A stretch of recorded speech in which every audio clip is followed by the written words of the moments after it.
Apakah saudara sedang bergumul menghadapi orang-orang yang suka sirik dan gemar melakukan kejahatan? Hope for today. Dalam beberapa menit ke depan melalui janji firman Tuhan, kita akan menemukan harapan terbaik untuk hari ini. Dan harapan pasti dari janji firman Tuhan pada hari ini terdapat di dalam Mazmur 9 ayat 2 dan 3. Firman Tuhan. Aku mau bersyukur kepada Tuhan dengan segenap hatiku.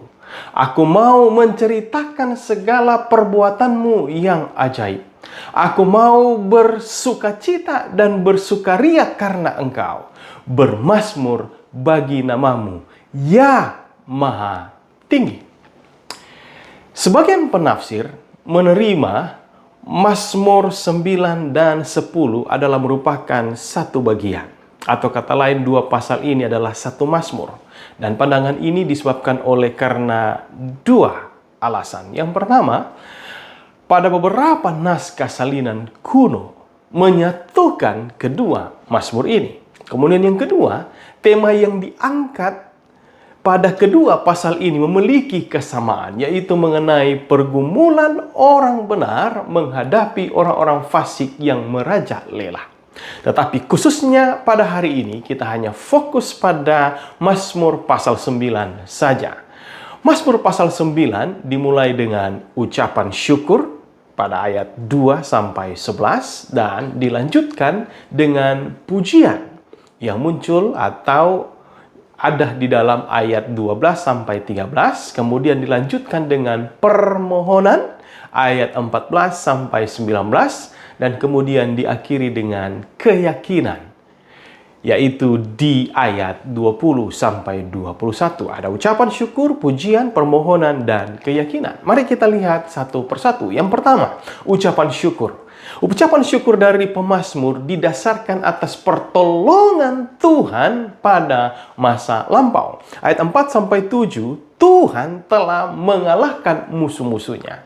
Ayat 8-9, pemazmur yakin bahwa Tuhan bertindak seadil-adilnya sehingga orang benar dapat bersandar kepadanya.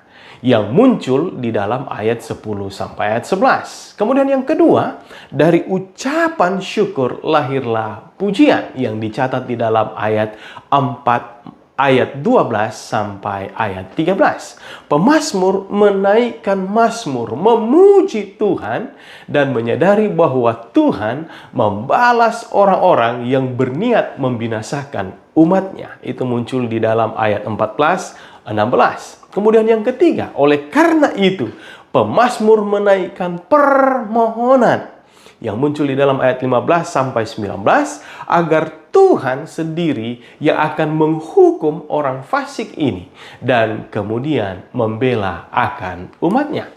Dan yang terakhir, yang keempat, di dalam ayat 20-21 Daud menunjukkan keyakinan yang teguh akan Tuhannya.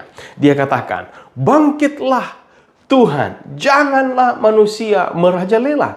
Biarlah bangsa-bangsa dihakimi di hadapanmu. Biarlah mereka menjadi takut, ya Tuhan. Sehingga bangsa-bangsa itu mengakui bahwa mereka manusia saja. Jika kita simpulkan pada keseluruhan pasal ini, apa yang menjadi alasan mengapa pemazmur pada awalnya hendak bersyukur, menceritakan perbuatan-perbuatan ajaib dari Tuhan, bersukacita dan bermazmur bagi namanya, oleh karena Tuhan telah bekerja di masa lampau. Dialah Tuhan hakim yang adil.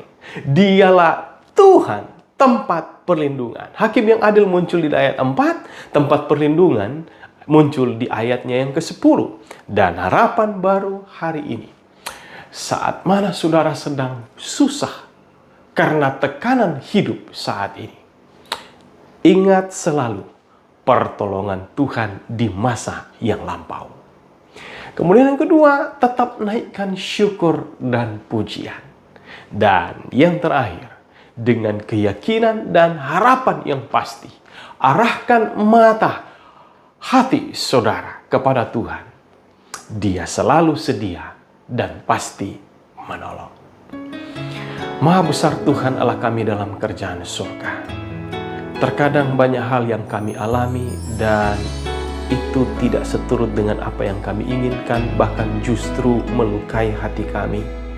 Tetapi dengan kami bisa melihat ke belakang, cara Allah bekerja ajaib bagi kami untuk menolong kami, bantu kami untuk tetap yakin dan percaya kepadamu, dan akan terus menaikkan syukur dan pujian, dan kemudian yakin berharap sungguh-sungguh kepadamu.